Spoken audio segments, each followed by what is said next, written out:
In this video, I'm going to be discussing, is Fenrir Atreus' son, and will Atreus be able to shapeshift? Don't worry, it'll all make sense in the end. So stay tuned because I think this theory is going to be huge.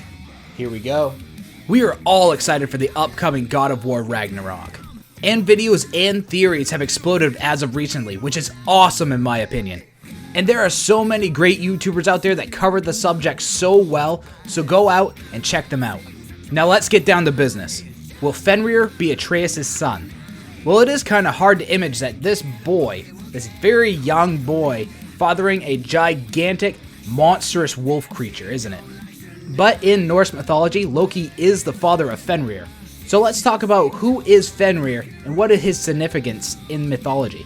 Fenrir, also known as Hrafvitnir, is a gigantic, powerful wolf that resides among the Aesir gods, and also known as one of the greatest enemy of the Aesir.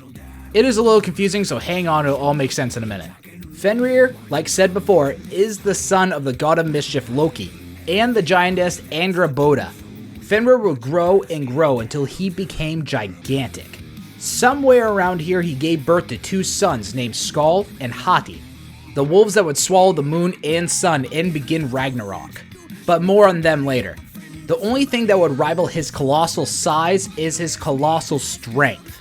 He became so big and strong that he started to scare and wreak havoc among many of the gods in Asgard, as well as among the 9 realms. The only person who ever actually befriended Fenrir was the Norse god of war Tyr. Odin, however, did not get along with Fenrir. And with the panic growing in Asgard and in the other realms, he decided to act. Odin and a group of other gods decided to play a quote-unquote game with Fenrir by tying him down with all sorts of bindings such as ropes and chains. The gods, including Odin, would tell Fenrir that is a test of his strength. But in fact they, most of all Odin, wanted to restrain Fenrir. But no matter what they used to tie Fenrir down, he would break free. The gods would cheer for Fenrir, so he would not get suspicious of this game. Seeing nothing that would restrain Fenrir, the gods sent for help from the dwarves, to help make a chain that would bind Fenrir for good. The dwarves decided to help the Aesir, but also asked for, well, let's just say an interesting list of ingredients such as a spit of a bird, the breath of a fish, a cat's footsteps. The dwarves from these ingredients fashioned the strongest chain ever built, while making it light and also almost soft while holding it. Now, having the chain, the gods decided to play the game again. Seeing the chain and sensing something was up, Fenrir would not let the gods tie him down unless one of them put one of their hands in his mouth. The only god that was brave enough to do this was Tyr. Tyr placed his hand in Fenrir's mouth, knowing that very well he will lose his hand. And the gods secured Fenrir with the chain. Fenrir soon figured out that it was a trick and ate Tyr's hand. The gods tied Fenrir to a boulder and placed a sword in his mouth vertically to hold it open. Fenrir, come the time of Ragnarok, will break from his chains and run rampant across the realms to seek his revenge. I don't know about you, but I always sympathized with Fenrir. I just think he was dealt a bum hand in life. It wasn't his fault that he was so big, and I'm not so sure that he deserved his punishment. But at the same time, I really wasn't there to see what kind of havoc he was reaping on the 9 realms. Did he actually go and destroy places, kill many people or other beings? Or was he just slightly careless and accidentally stepped on a couple of houses here and there? Don't get me wrong, it would make me really mad if my house was stepped on. But that also doesn't mean it was done maliciously, and had to chain him down and put a sword in his mouth. Alright, now that I ranted a bit, let's start talking about Atreus. Now in God of War, there are so many references to Atreus and wolves, that looking back at it now, I should have caught on more of these sooner than later. There are 2 wolf statues outside a temple in the beginning of the game, so close to Kratos and Atreus' house. It could not have been coincidence that Fae strategically picked their path to go through there. There is another part where in a secret location at the beginning of the game, as well, where Kratos is attacked by 2 wolves. After Kratos defeated the 2 wolves, Atreus says this. They were just hungry. What? The wolves. What? They weren't mean. They were starving. He sympathizes with the wolves and almost feels what they feel. But the instances I want to focus on are the following. Up first we have when wolves worshipped Atreus. Now I'm going to give credit where credit's due. I first heard of this theory from John Ford. He is a great God of War YouTuber. If you haven't checked him out, I highly recommend doing so. Now, this instance comes from the book God of War Lore and Legends by Rick Barba. Now, I'm going to sum it up really quick for you. Atreus heard something outside of their home and went to investigate with his bow. Outside, he found a pack of wolves. They formed around him in a semicircle, and they all started howling. They howled for a while and then left. Kratos came running up and asked if Atreus was alright. Atreus almost laughed, as in like, this was a funny thing. So this is when Atreus was worshipped by wolves. This could be very big in my theory, so hold on to this information. Second up, I want to talk about the Jodenheim wall mural.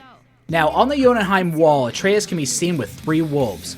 So what can this mean? Can this mean that wolves do worship Atreus?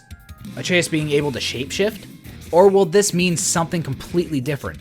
Stay tuned, I have a huge theory coming up, hold on. Now lastly is when Atreus asked Kratos if he could turn into an animal. Can I turn into an animal? And where he flat out asked if he could turn into a wolf. Okay, Cory Barlog and the amazing team over at Santa Monica would not even put these in the game if they did not symbolize something to come. So here are my theories on the matter. For my first theory, since Atreus has such an affinity for animals, especially wolves, he will eventually obtain one. Kratos and Atreus will be on their adventure doing what they do best. You know, destroying monsters and killing gods and such. They could be potentially met by a huge wolf that is extremely aggressive to Kratos and Atreus. Atreus can feel and read its thought, and tries to tell Kratos that it won't harm them, but it's too late. Kratos instinctively gets Atreus out of the way and attacks the wolf. The wolf is taken down by Kratos, and then they will stumble upon a cave. Within this cave, the pair will find a lone wolf cub. They realize that the wolf that had just been killed was just trying to protect its cub. So Atreus, feeling awful for what happened, decides to take the cub and raise it as his own. Atreus names the cub Fenrir. Now this is just a theory of how Fenrir could come into play and being raised by Atreus or Loki as a father figure, being Loki is the father of Fenrir. I was also thinking that the mother wolf could be a minor boss battle, but I think this theory works a little better because Atreus can feel what animals are feeling. And I think he would be able to feel that the mother wolf was just trying to protect its cub. Now this would give us another companion along for the journey, and who doesn't want a wolf to fight alongside you in battle? Sounds pretty cool to me. There is one other theory that I have about Fenrir, and in my opinion, this one's a doozy. For my last theory, I think Atreus, or Loki for that matter, will be able to shapeshift into a wolf. Like I said earlier, Cory Barlog and the Santa Monica team do not put random things in games that would not attach somewhere later on. And it would also make sense because Loki in mythology was also known to shift into a wolf. But this is not where my theory ends. Remember we were talking about how wolves in God of War Lore and Legends worshipped Atreus outside of the cabin? And he laughed when Kratos asked them if they harmed him? This is because I think Atreus, or Loki for that matter, is Fenrir. Yeah, I said it. I know it is a crazy theory and kind of pulled out of left field, but it kind of makes sense a little. On the Jotunheim wall, Atreus can be seen with 3 wolves. This could signify him changing in and out of wolf form, and that this is his pack of wolves that follow and worship him because he is the wolf god. Now, I know this theory is crazy, so tell me what you think in the comments down below. Is this theory too wild for you? Does it make sense? Or do you have a theory all of your own? Tell me what you think, and let's discuss it. My name is Shayne Static. I'll see you guys next time. Take care.